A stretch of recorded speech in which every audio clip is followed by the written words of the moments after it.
23 কোটি টকা বুলি কথা নহয় এডাল 1 কোটি যদি গছপুলি ৰুৱে এডাল গছপুলিৰ দাম 20 টকা 22 টকা বজাৰত হয়ে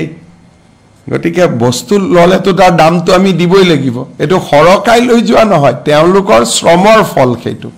আমি টেন্ডাৰ কৰিছো টেন্ডাৰত তেওঁলোক L1 হৈছে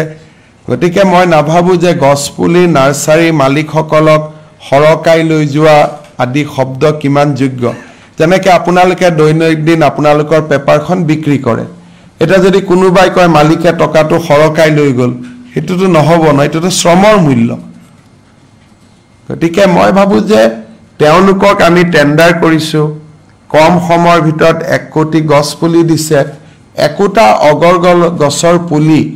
আজি দিনত বজাৰত 22 টকা 23 টকা এটো ৰেটে হয় তাত খৰকাই লৈ যোৱাৰ কথাটো কৰ পৰা আহিলে আৰু গছপুলি দিছেও সবৰে ফটো আছে